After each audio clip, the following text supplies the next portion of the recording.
Salut à tous et bienvenue sur ce plateau pour un numéro spécial consacré à l'énergie et à la chimie. Nous sommes en plus au cœur de l'actualité puisque vous le savez, pour cette année 2015, le climat a été décrété grande cause nationale. C'est pourquoi en 45 minutes, vous allez tout savoir des innovations mises en place par la chimie pour répondre aux problématiques énergétiques. Alors, on va parler de plein de choses, comme par exemple la transition énergétique face au changement climatique et la raréfaction des ressources dans une première partie. Ensuite, nous allons voir quelles sont les solutions apportées par l'industrie chimique pour réduire les émissions de gaz à effet de serre, aussi pour économiser les ressources et enfin pour développer de nouvelles sources d'énergie.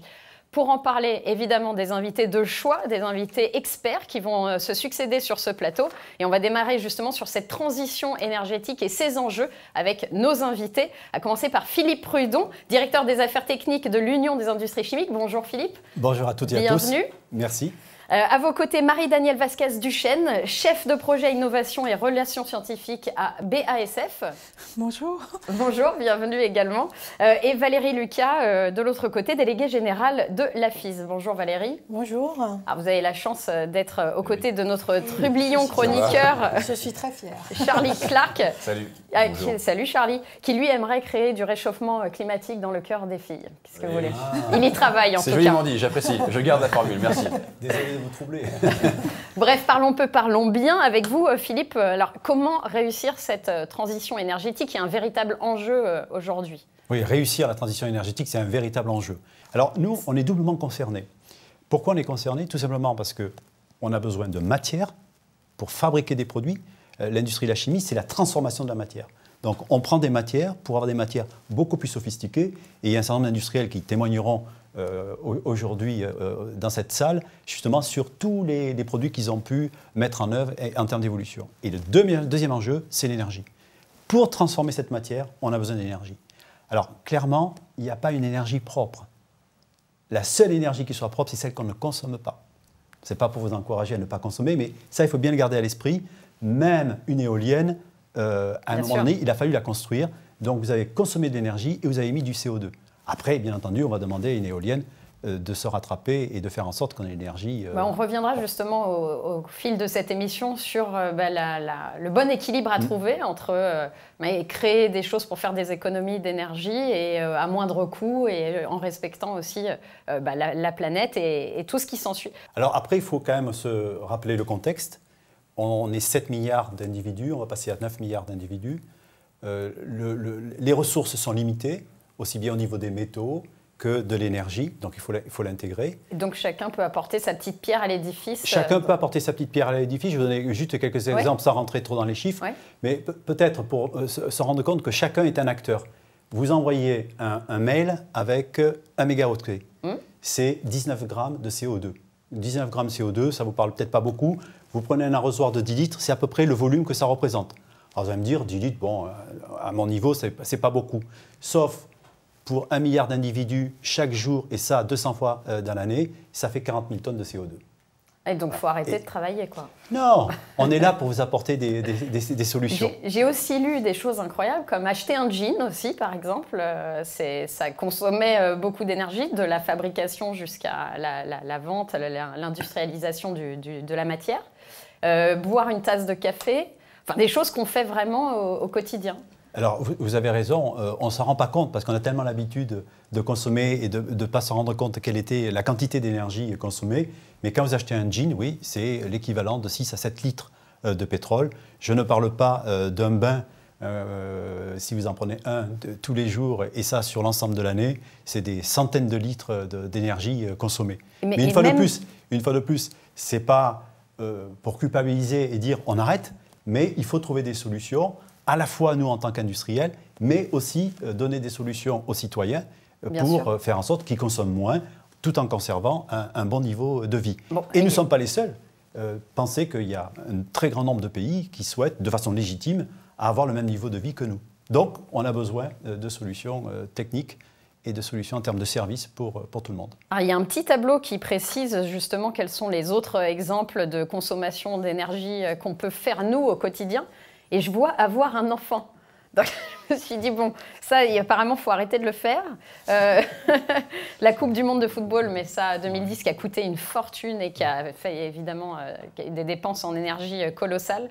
Enfin, voilà, il y a plein de petits tableaux pour dire aux gens qui nous regardent, qui sont disponibles sur les sites internet et qui montrent justement tous les petits gestes qu'on fait au quotidien qu'il faudrait arrêter ou diminuer. L'avantage du tableau, une fois de plus, c'est pas de culpabiliser, mais c'est au contraire de trouver des solutions. L'avantage du tableau, c'est que si on n'a pas de mesure, on ne se rend pas compte.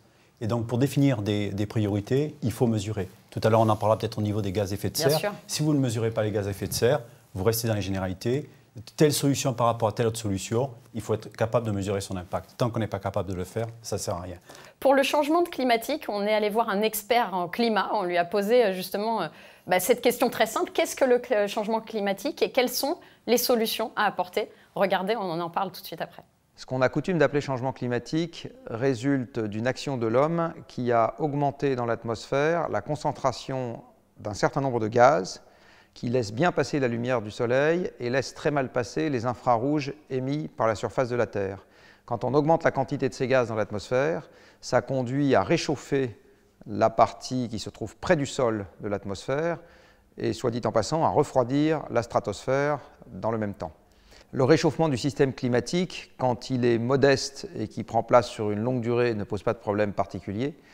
Par contre, il faut savoir que quand on parle d'une élévation de quelques degrés de la moyenne planétaire en un siècle, on parle d'une transition qui est 100 fois plus rapide que ce que l'humanité a connu au moment de la dernière déglaciation. Si on veut limiter le réchauffement global de la planète à 2 degrés d'ici à 2100, ce qui représente déjà la moitié d'une déglaciation, il faut que les émissions planétaires soient divisées par 3 d'ici à 2050 et qu'elles deviennent nulles après 2080. Une négociation climat, c'est un peu moins de 200 pays où personne ne dirige vraiment le processus de discussion et où chacun arrive avec les idées qu'il a en arrivant et il doit, presque en séance, je dirais, se mettre d'accord avec 199 autres pays sans que personne à aucun moment ne dise « le point de convergence devrait être ça ».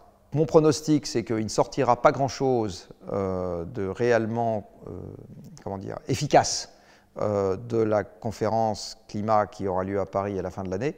Et les espoirs, à mon avis, doivent arriver de groupes plus restreints qui décideront de faire des choses dans un périmètre cohérent et avec quelque part un vrai chef à la tête du processus. Alors Philippe, il est quand même important de préciser que l'industrie chimique réduit elle aussi l'émission de gaz à effet de serre aujourd'hui. Alors, quand on parle de gaz à effet de serre, de quoi parle-t-on? Bien entendu, du CO2, bon, c'est assez classique. Quand on respire, on absorbe de l'oxygène et on rejette du CO2, mais aussi du méthane et d'autres substances comme le N2O. Alors, pourquoi on s'exprime en équivalent CO2? Tout simplement, c'est que le méthane ou d'autres substances n'ont pas le même caractère émissif. Donc, on parle en équivalent CO2 et on parlera dans tonnes émises. Alors, l'industrie chimique a pris sa part, bien entendu, dans l'effort. Et depuis 1990, l'industrie chimique a réduit de 60% les émissions de CO2. Et si on fait un parallèle avec l'énergie, puisque l'énergie est souvent très imbriquée dans cette question-là, on a fait une réduction de 20% par rapport à 1990. Donc ça, c'est de notre côté. Et bien entendu, on propose des solutions pour les secteurs en aval pour faire en sorte qu'ils puissent diminuer eux aussi leurs émissions de CO2.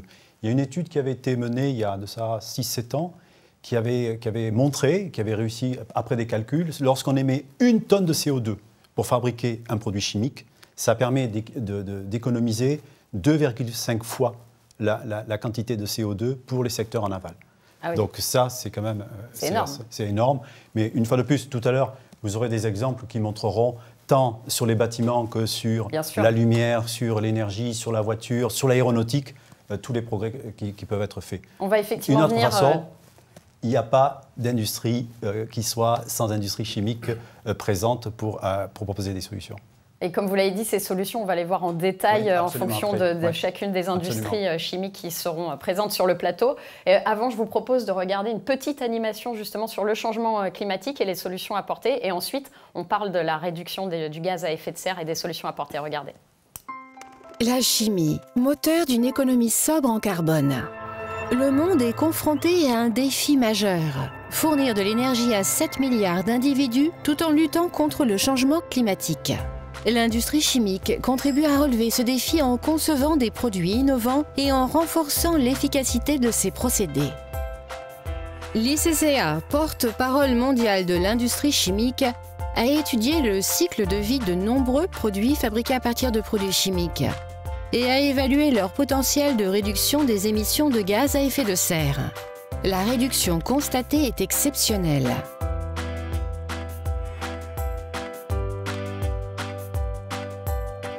Les produits fabriqués à partir de substances chimiques contribuent à réduire les émissions de différentes façons. La plus forte réduction d'émissions est obtenue grâce aux matériaux isolants utilisés dans le bâtiment. Les ampoules basse consommation, qui contiennent des substances chimiques particulières, produisent la même intensité lumineuse que les ampoules ordinaires, tout en consommant 4 fois moins d'énergie et en réduisant de fait les émissions de gaz à effet de serre. Les emballages plastiques sont bien plus légers que les autres matériaux.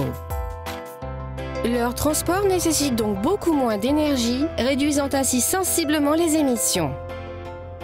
À la maison, les nouveaux détergents permettent un lavage des textiles à basse température qui contribue également à réduire les émissions de gaz à effet de serre dans l'atmosphère. Les additifs chimiques dans les carburants et lubrifiants réduisent également notre empreinte carbone. Les plastiques allègent considérablement le poids des voitures et engendrent une réduction des émissions spectaculaires. 100 millions de tonnes de gaz à effet de serre sont également économisées grâce aux technologies de production d'énergie renouvelable. Les turbines des éoliennes, par exemple, sont fabriquées avec des matériaux composites.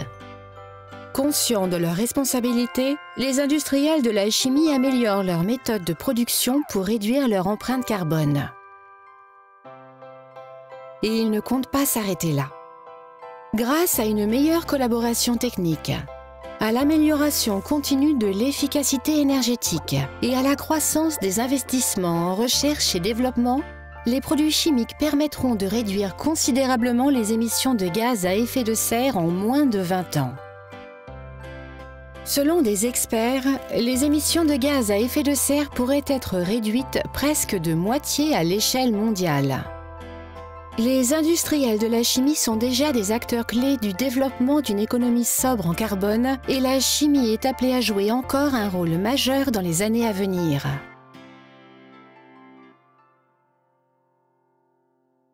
Alors nous venons de voir justement quelques solutions apportées pour la réduction des émissions de gaz à effet de serre. Charlie en a trouvé d'autres, quelques-unes un peu plus atypiques, hein, les tiennes, tu peux nous en parler? Absolument, ce sont les miennes. J'ai fait des sérieuses recherches et ce que j'ai à vous proposer ce matin, ce sont des solutions qui ne manquent pas d'air. Ça tombe bien puisqu'on est dans les gaz à effet de serre. Alors c'est pas un top 50, c'est à peu près la même musique, c'est un top 3 que je vous propose. Le top 3 des solutions les plus farfelues pour réduire les émissions de gaz à effet de serre. Et alors dans ton top 3, la première solution, ça va nous faire grimper aux arbres, c'est bien ça? Ça va vous faire grimper aux arbres, ou plutôt ça va vous brancher puisqu'il s'agit d'arbres spécialement conçus, d'arbres artificiels, hein, spécialement conçus pour reproduire le processus de photosynthèse des plantes. Alors ce que vous voyez apparaître à l'écran, c'est ici, c'est encore au stade de prototype, mais en fait le mécanisme il est assez simple. À travers un filtre qui remplace les feuilles, eh bien les arbres artificiels captent le dioxyde de carbone et elles le stockent et pour finir, pourquoi pas, on peut transformer ce dioxyde de carbone en carburant ou en engrais. Le seul problème de ces arbres artificiels, c'est que ça coûte quand même 13 600 € et qu'on estime que par exemple en Grande-Bretagne, il faudrait en faire fleurir 100 000 le long des routes pour capter eh bien, toutes les émissions de CO2, de logement, de transport ou d'industrie légère. Bref, tout ça pour vous dire qu'avant qu'on soit scié par l'efficacité de ces arbres, eh bien, il faut encore un peu bûcher. Hein. J'ai vu à quel point il est à fond dedans. Je suis à fond dedans, Donc, Absolument, mais il y a d'autres solutions. Hein. Oui, la deuxième solution pour réduire donc, les gaz à effet de serre, apparemment, il ne faut pas en perdre une goutte. Ouais, joli lancement. Disons qu'il faut, c'est une solution qui va faire des vagues, puisqu'il s'agit, écoutez bien, de déverser des tonnes de fer sur l'océan. Alors vous allez me dire, du fer, mais pourquoi faire? Eh bien, tout simplement parce que ça encourage le développement du phytoplancton Et le phytoplancton, vous le savez, encore une fois, grâce au processus de photosynthèse, eh bien, il capte le dioxyde de carbone pour le transformer en oxygène au contact de la lumière. Plus il y a de phytoplancton, plus il y a d'oxygène, moins il y a de dioxyde de carbone. Gros hic de cette solution, eh bien, c'est que c'est complètement, formellement, absolument interdit par l'Organisation maritime internationale parce que ça pourrait forcément endommager les océans et notamment la chaîne alimentaire marine. Tout ça pour vous dire que c'est pas demain la veille que l'océan aura un moral d'acier. Eh bien, c'est là aussi. Hein. Ouais. On termine donc avec une troisième solution qui a du chien, apparemment. Ouais, encore un très bon lancement, merci. Troisième solution, disons que c'est une solution qui consiste à prendre le taureau par les cornes et à éduquer les vaches. Vous le savez, et on va sûrement en reparler, il y a 1 milliard de vaches très mal élevées sur Terre qui rotent à longueur de journée et qui dégagent du méthane. 80 millions de tonnes de méthane par an, c'est 18% des émissions de gaz à effet de serre mondiales. Donc évidemment, c'est un gros problème. Il y a de nombreux scientifiques qui se penchent sur la question. Ce que vous voyez à l'écran, par exemple, c'est une vache à hublot. Alors ça permet d'aller voir à l'intérieur de l'estomac pour comprendre pourquoi les vaches rotent tant. Mais il existe d'autres solutions. Il existe des vaches à Wi-Fi avec des ordinateurs intégrés. Bref, tout ça pour dire qu'on est arrivé à une seule solution, une seule proposition. C'est tout simplement changer le régime alimentaire des vaches en leur donnant du lin ou alors du tournesol à brouter. C'est un peu vache, mais ça risque de faire un effet bœuf. Merci beaucoup, Charlie. Merci, Léa. Ça montre tout simplement, Charlie, que tout est amusant. Et ces exemples-là, voilà, il faut s'en amuser et il faut essayer d'en tirer des conclusions. D'où, quand on voit les conséquences pour les vaches, il faut éviter de gaspiller la nourriture. Hein, quand on dit une vache, c'est 90 kg de méthane émis par an. Ouais. 90 kg, c'est énorme. Donc il ne faut vraiment pas gaspiller la nourriture. 1 kg de viande, c'est 7 litres de pétrole. Donc attention, c'est vraiment important.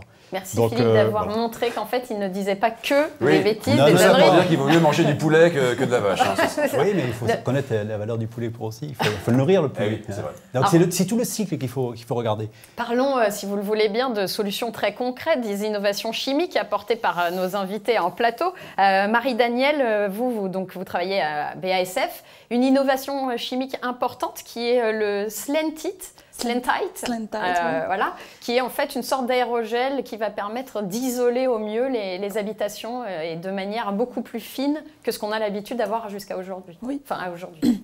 Oui, Slentite est un isolant, un aérogel qui a été mis au point à Lemforde en Allemagne par BASF Polyuréthane. En fait, il s'agit d'un isolant du futur qui n'existe donc pas encore. Il devrait arriver d'ici 4-5 ans, c'est ça? C'est-à-dire pas sur le marché, mais sur lequel des équipes de recherche ont travaillé. Et Slentite est un aérogel mince, robuste, solide et qui est constitué en fait de pores de l'ordre de 100 nanomètres de diamètre. Et qui correspond à la taille de 300 fois plus petit qu'un cheveu, en fait, que le diamètre d'un cheveu. D'accord, oui, parce que nous, pour isoler les habitations habituelles, on a l'habitude d'avoir ces laines de verre immenses, très larges. Nous avons des isolants qui sont d'à peu près de cette taille, 10 à 15 cm. Oui. Et là, on réduit plus de moitié. On a quelque chose le futur isolant sera de l'ordre quelques centimètres. Et l'innovation supplémentaire, c'est que ça nous permettra d'avoir chaud l'hiver à la maison et ce sera frais l'été. Exactement. Et ce sera un isolant intérieur parce qu'aujourd'hui, on utilise plutôt des isolants d'extérieur. L'intérêt d'avoir des épaisseurs très faibles, c'est qu'aussi on gagne des mètres carrés. Parce que vous avez bien compris, s'il faut isoler depuis l'intérieur, c'est autant de place qu'on enlève à la vie de chacun d'entre nous.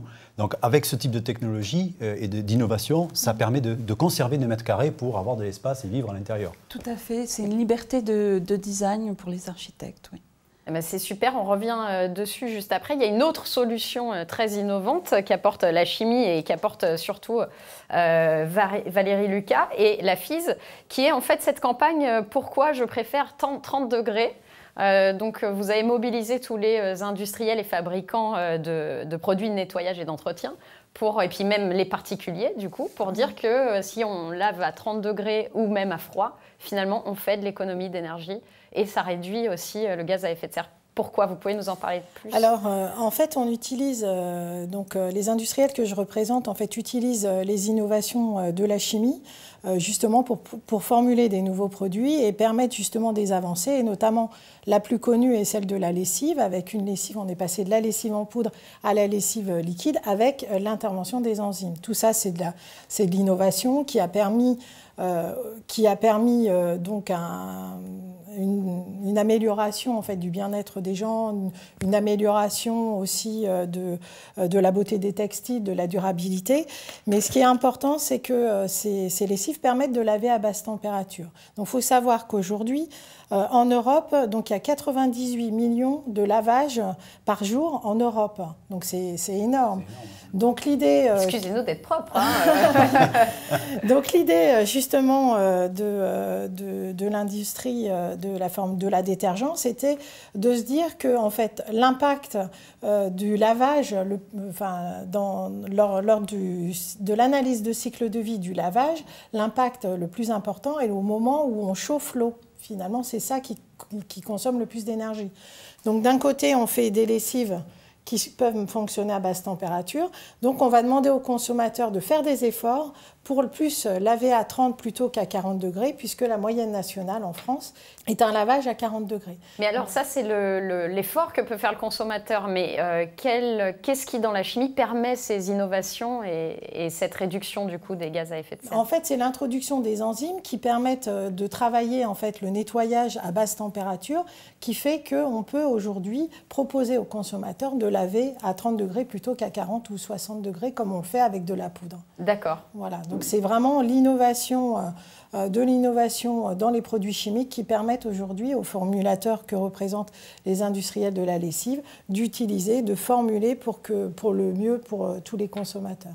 Maintenant, le jeu, il n'est pas forcément de notre côté. L'enjeu, il est du côté du consommateur qui doit baisser sa température de lavage pour un lavage quotidien. Le linge est peu sale.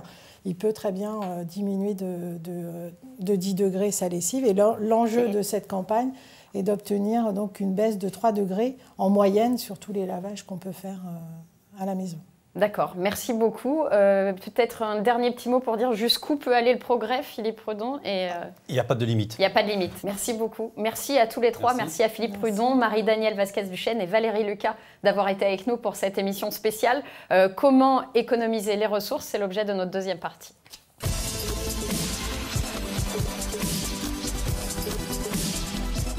De retour donc sur ce plateau pour parler de chimie et d'énergie et pour savoir comment économiser les ressources. Pour en parler, des expertes et des représentantes d'entreprises qui œuvrent pour économiser les ressources. Blanca Salgado, coordinatrice technique grand projet au sein de Dow Water and Process Solutions. Bonjour Blanca, bienvenue. À vos côtés, Valérie Buissette, Innovation Manager chez Solvay Rare Earth System, je le dis bien? Oui. Bonjour et bienvenue également à vous. Alors on va parler justement de choses assez spécifiques, de l'eau, de l'énergie solaire, de la chaleur, de la cogénération, qui est aussi une des façons d'économiser l'énergie. On commence avec vous, Valérie. Rare Earth System, terres rares, qu'est-ce que c'est que les terres rares? Alors les terres rares sont un ensemble d'éléments chimiques un petit peu particuliers qui, utilisant en petite quantité, sont les vitamines indispensables au développement de nouvelles technologies. Donc, ils ont des noms un petit peu exotiques. En revanche, vous les trouvez au quotidien.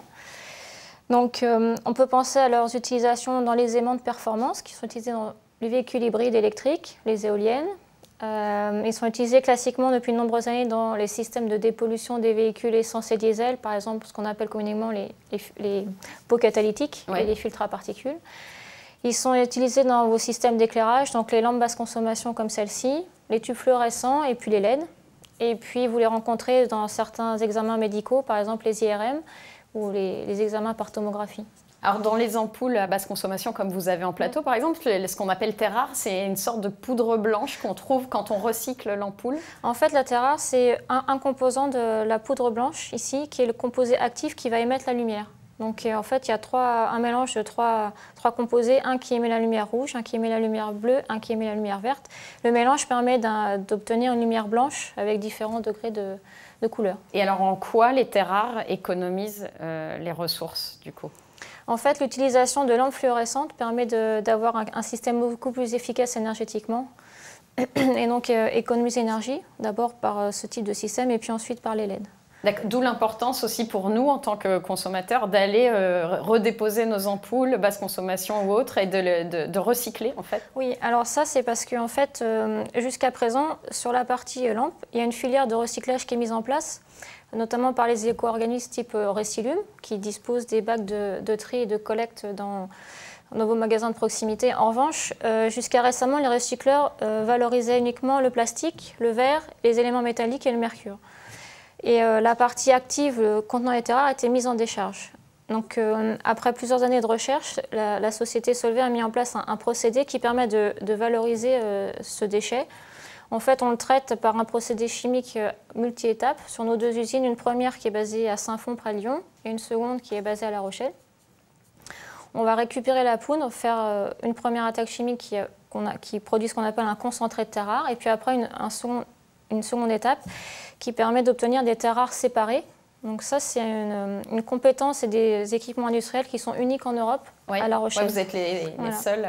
Et ensuite, à partir de ces matières premières séparées, on est capable de refabriquer des luminophores équivalents avec le même niveau de performance qu'à partir de matières premières. Et ce qui est quand même pour se rendre compte un peu de la quantité incroyable que c'est-à-dire tout ce que vous récupérez, les terres rares, cette poudre blanche, ça représente à peu près plus de 500 millions d'ampoules recyclées par an, c'est ça? Oui, le procédé actuel permet de traiter la poudre contenue dans l'équivalent de 500 millions de lampes, ce qui permet de traiter tout ce que vous recyclez en France et puis une bonne partie de l'Europe. Incroyable. Merci pour cette précision. Une autre façon d'économiser les ressources, c'est les membranes. Alors pour pouvoir avoir de l'eau potable, passer de l'eau salée ou de l'eau... alors c'est un terme que moi je ne connaissais pas, mais l'eau saumâtre, je ne connaissais pas, qui est un mélange apparemment d'eau douce et d'eau salée, c'est ça? Oui, on parle d'eau saumâtre quand on parle d'eau de barrage, eau de rivière, eau de puits. Et donc, l'innovation chimique, c'est de créer donc des membranes qui permettent de passer de ces eaux-là à des eaux potables. Tout à fait. On travaille beaucoup sur la performance. Chez Dow, on est leader en membrane dans le monde.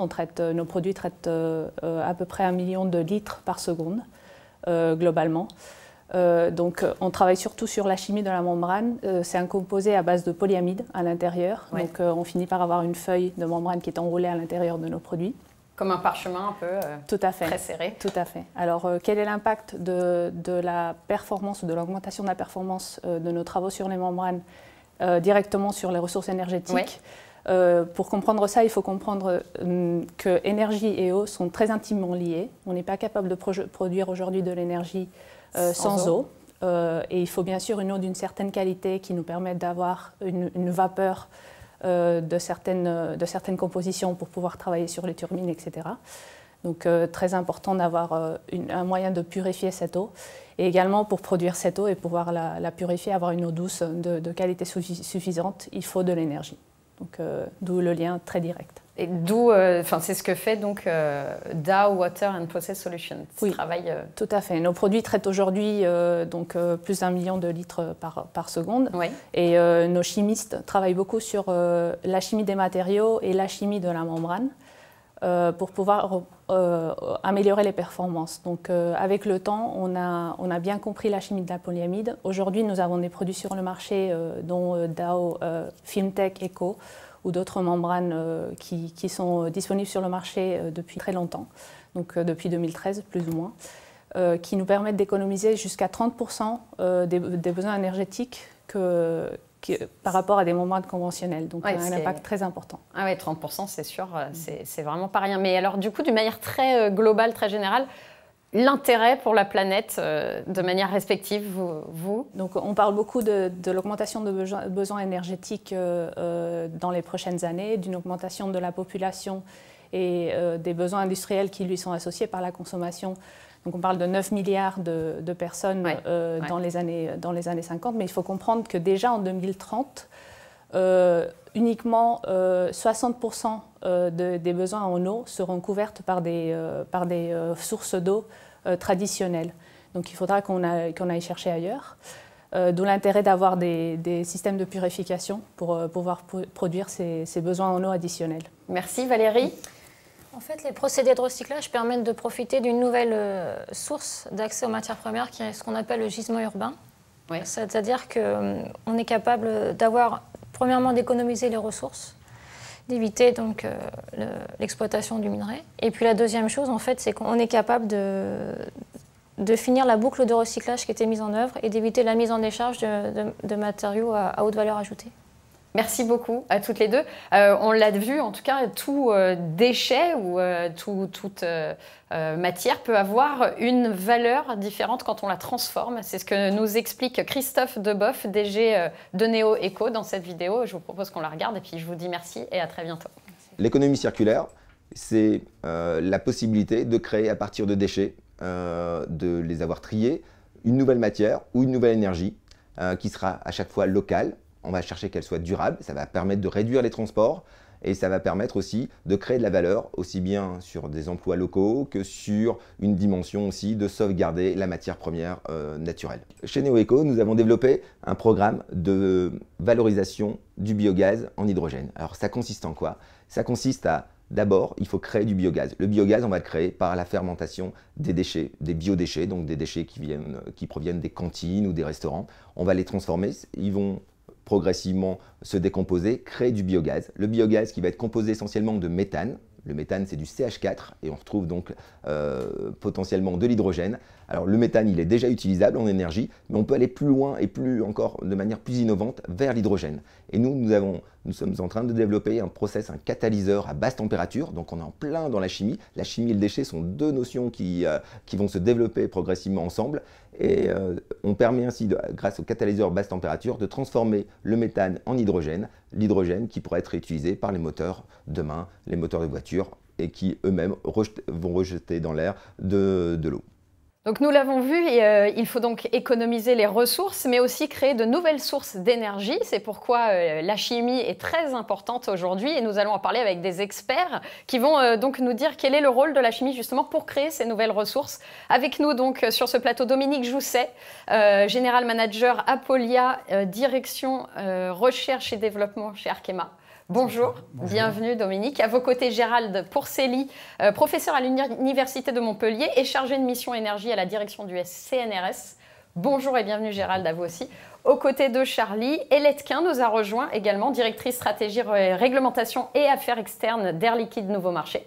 Bonjour, bienvenue. Alors, avant d'entrer dans le vif du sujet, il me semble qu'il y a quelqu'un sur ce plateau qui a aussi, lui, beaucoup de ressources et beaucoup d'énergie en lui. Et d'ailleurs, je crois que vous avez encore quelques idées saugrenues pour nous. Saugrenues, comme vous y allez. Ouais, oui, absolument. Vous allez voir qu'aujourd'hui, j'ai de l'énergie à revendre. Et ce que je vais vous proposer, ça va complètement changer votre vie ou pas du tout. C'est assez savant de Marseille. Du coup, je m'en frotte les mains. Savon de Marseille, c'est une blague glissante pour commencer. Bref, tout ça pour vous dire que c'est un top 3 des énergies les plus insolites. On commence donc, Charlie, avec une nouvelle source d'énergie qui va nous donner des ailes. Oui, qui va vous donner des ailes, ou plutôt qui va vous clouer le bec. La voici apparaître à l'écran, cette nouvelle source d'énergie. Alors, je précise que ce n'est pas la poule que vous mangez qui crée de l'énergie, bien qu'un bon poulet frites, ça donne la patate. Non, ce qui crée de l'énergie chez la poule, ça ne se mange pas. Je dis bien a priori, ça ne se mange pas. Ce sont ses excréments. La fiente dégage du méthane qui peut être brûlé pour produire de l'électricité. Et il y a d'ailleurs une première centrale de ce type qui a été créée en Europe, en 2008, aux Pays-Bas. Elle recycle, écoutez bien, tous les ans, 440 000 tonnes de fiente. Et ça permet d'alimenter 90 000 foyers en électricité. Et je pense que vraiment, c'est une énergie d'avenir. En tout cas, la fiente, clairement, ça déplume. Magnifique. Merci. Donc, mais il y a plus raffiné, Parce que là, c'est vrai qu'on est dans les excréments, etc. J'ai envie un peu d'élever le débat. Oui, il y a une deuxième source. En tout cas. Oui, alors on l'élève. Le débat, deuxième source d'énergie, nouvelle source d'énergie que je vous propose aujourd'hui. La voici apparaître à l'écran. Alors, ce n'est pas du jus de pomme, c'est beaucoup plus fruité, beaucoup plus goûtu. D'ailleurs, ceux qui l'ont goûté vous le diront. C'est de l'urine humaine. Eh bien oui, l'urine, c'est une énergie qui soulage puisqu'elle contient deux composés pouvant être source d'hydrogène. Il y a l'ammoniac d'un côté et l'urée de l'autre côté. Et vous le savez, avec de l'hydrogène, on est en mesure de produire de l'électricité. La bonne nouvelle, c'est qu'on est 7 milliards d'humains sur Terre et que tous les jours, on produit 10 milliards de litres d'urine. C'est donc une énergie quasiment inépuisable, très pratique dans les lieux isolés. Et regardez d'ailleurs à l'écran, ce qui apparaît, c'est une belle photo avec 3 jeunes filles, 3 Nigériennes. Elles ont réussi à inventer un générateur électrique qui fonctionne à l'urine. Avec 1 litre d'urine, eh bien, elles produisent 6 heures d'électricité. Et c'est franchement une invention qui plaira beaucoup aux hippies, parce qu'elle est peace and love. Peace and love, ça très drôle. Bien. Très drôle, hein? Ouais, vous n'avez pas plus faim maintenant comme source d'énergie, Charlie? Si, beaucoup plus faim. Je suis désolé, j'avais promis d'élever le débat. Eh bien, on va élever le débat. 3e source d'énergie que je vous propose aujourd'hui, la voici apparaître à l'écran, c'est la graisse. Par contre, là, il y a une erreur de photo. Hein. Parce que quand je dis la Grèce, c'est pas le pays, c'est la Grèce humaine. Et oui, absolument. J'espère que vous n'allez pas me trouver trop gras ce matin. Mais l'idée, eh bien, c'est de recycler les tissus gras humains issus des nombreuses opérations de liposuction pour en faire du biodiesel. Absolument. Alors, c'est complètement interdit pour le moment, mais franchement, c'est une bonne idée parce que c'est une énergie qui ne coûte pas cher. Cher, C-H-A-I-R. Eh oui, parce qu'avec 1 litre de gras humain, on pourrait faire 1 litre de biodiesel. Et la bonne nouvelle, c'est qu'on vous dira plus « faites attention à votre ligne », mais bien au contraire, bouffez, bouffez, bouffez. Vous produisez de la richesse pour notre pays. Merci. Bon appétit. Qui le dites-vous? Un petit mot peut-être de ces nouvelles sources d'énergie, je ne sais pas. Gérald? Je pense qu'on pourrait ajouter aussi le lisier de porc. Ouais. Par exemple, tout à fait. Ça réglerait pas mal de problèmes pour des algues vertes en particulier. Alors le problème en fait aujourd'hui, c'est que l'énergie renouvelable n'est pas stable, donc on fait tout pour la fabriquer, mais on a un problème ensuite pour la stocker, pour pouvoir l'utiliser plus tard. Vous pouvez nous en parler peut-être, Gérald? Bien, le problème des énergies renouvelables, c'est qu'elles sont intermittentes et aléatoires, et les besoins de consommation sont permanents mais variables. Donc il faut essayer d'aligner cette source de production à la source de consommation. Et dans ce cas, par exemple, les énergies renouvelables classiques, qui sont l'éolien ou le photovoltaïque, eh bien, produisent quand il y a du vent ou quand il y a du soleil. Ouais. Et il faut pouvoir aussi, comme l'énergie électrique, EDF est toujours obligé de faire la balance entre l'offre et la demande, il faut pouvoir stocker ces énergies. Alors, on les stocke en prenant un vecteur énergétique qui est par exemple l'hydrogène. C'est-à-dire qu'on va, à partir des énergies renouvelables, faire de l'hydrogène, par exemple par électrolyse, et ensuite cet hydrogène qui va être produit par l'électrolyse va être, au moment où le réseau a besoin d'électricité, transformé en électricité par des piles à combustible. C'est le projet MIRT qui a lieu, qui se déroule piloté par l'Université de Corse sur le site des îles Sanguinaires, à Ajaccio. C'est-à-dire que vous avez 600 kW électriques de panneaux photovoltaïques, ce qui est quand même assez énorme. Une partie de l'électricité produite est envoyée sur le circuit EDF.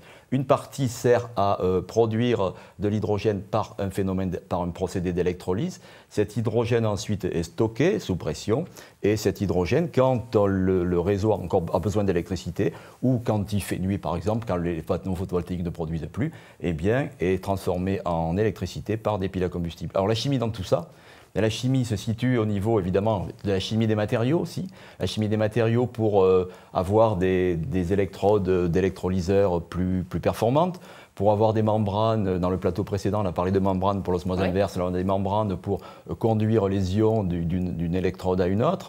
On s'en sert aussi, la chimie est aussi utile pour l'électrolyse, hein, c'est-à-dire qu'on fabriquera des cathodes et des anodes catalytiques pour fabriquer cet hydrogène. Dans la chimie, elle est partout. Elle sert aussi à augmenter l'efficacité des procédés dans le but de lisser les intrants d'énergie renouvelable sur le réseau EDF. Alors vous avez parlé d'hydrogène. Vous, l'hydrogène, Aliette, ça vous parle hein, au sein d'Air Liquide? Oui. Comment vous l'utilisez? Quelles sont ses applications? Alors oui, il faut comprendre qu'effectivement l'hydrogène est utilisé depuis de très très nombreuses années au niveau industriel. Et ses applications aujourd'hui, c'est essentiellement de la désulfurisation d'essence dans les raffineries, mais également on a déjà des applications énergétiques, par exemple dans la fusée Ariane. Vous savez que la fusée Ariane aujourd'hui est propulsée avec d'un côté de l'hydrogène liquide et de l'autre côté de l'oxygène liquide. Donc on a des applications énergétiques et ces applications énergétiques-là qui nous permettent de dire que l'hydrogène est une nouvelle énergie alternative pour demain. notamment alternatives au pétrole. Alors je ne vais pas dire que ça remplace, mais au moins ça va compléter le pétrole dans un certain nombre d'applications.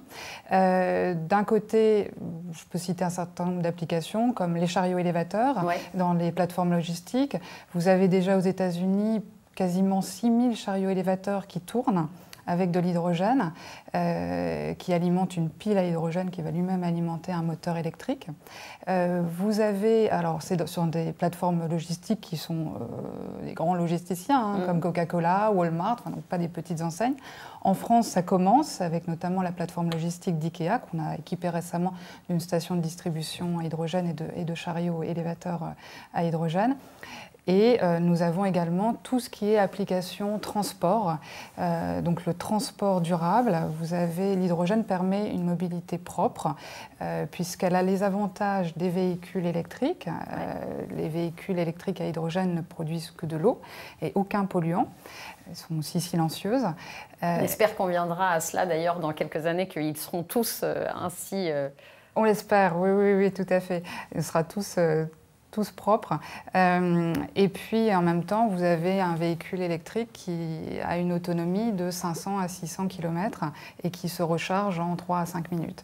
Donc, vous avez vraiment le meilleur des deux mondes dans les véhicules électriques à hydrogène entre le véhicule à batterie et le véhicule classique à essence qu'on a aujourd'hui. Merci Aliette, on y voit un peu plus clair. Il y a aussi de nouvelles ressources d'énergie donc liées au solaire. Comment on utilise ça, Dominique, et quel est le rôle donc de Apolia Arkema dans ces nouvelles ressources? Alors Arkema, donc le premier chimiste français, est fortement impliqué dans le développement de ces nouvelles énergies renouvelables. Donc on travaille à la fois sur l'éolien avec des matériaux composites plus facilement recyclables, plus légers, et également dans le photovoltaïque, dont je vais vous parler un peu plus dans le détail maintenant. Donc c'est... Vous nous avez apporté j'ai ramené un petit exemple de panneau solaire. Alors bon, tout le monde a dû voir des panneaux solaires sur les toitures ou des centrales au sol. Oui. Ça me permet un peu d'expliquer le rôle de la chimie. Alors le rôle de la chimie, il est à plusieurs niveaux et la chimie est indispensable. Sans chimie, il n'y aurait même pas de panneau solaire. Donc le premier rôle, c'est la partie qu'on appelle la partie active, qui est la cellule photovoltaïque. Oui. Je ne sais pas si elle est bien visible à l'écran. Et donc la chimie, elle intervient au sein d'Arkema et de différents confrères pour optimiser le rendement des cellules. Et on a maintenant des cellules qui ont des rendements qui peuvent aller jusqu'à, classiquement, 20% ou plus, voire même pour des technologies un peu particulières, 40%. Ça veut dire qu'on peut récupérer 20% ou 40% de l'énergie du soleil. D'accord. Donc la chimie est importante à ce niveau-là. Est-ce que ces sources d'énergie, que ce soit l'hydrogène ou celle-ci, est-ce que c'est des sources inépuisables?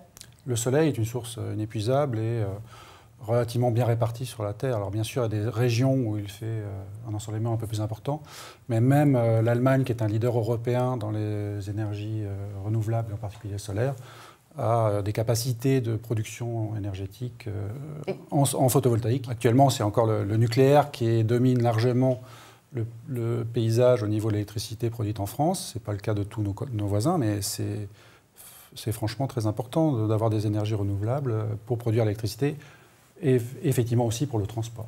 Donc c'est deux aspects importants.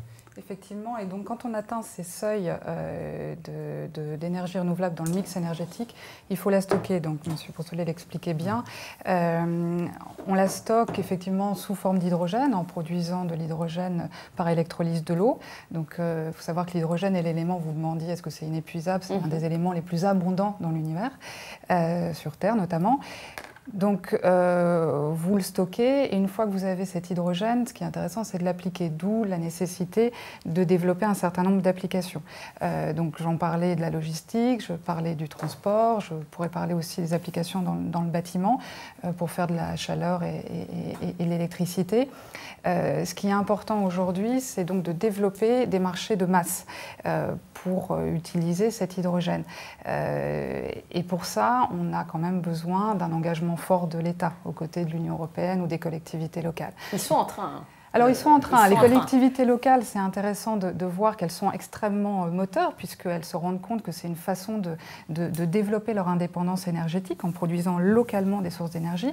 On a lundi inauguré la première station d'hydrogène dans la Manche, à Saint-Lô, grâce à la volonté du Conseil général qui a voulu installer sa station d'hydrogène et développer son propre parc. On le remercie, on le salue. Oui, je me permets. Mais il y en a d'autres. Je pourrais parler de Midi-Pyrénées, de Rhône-Alpes.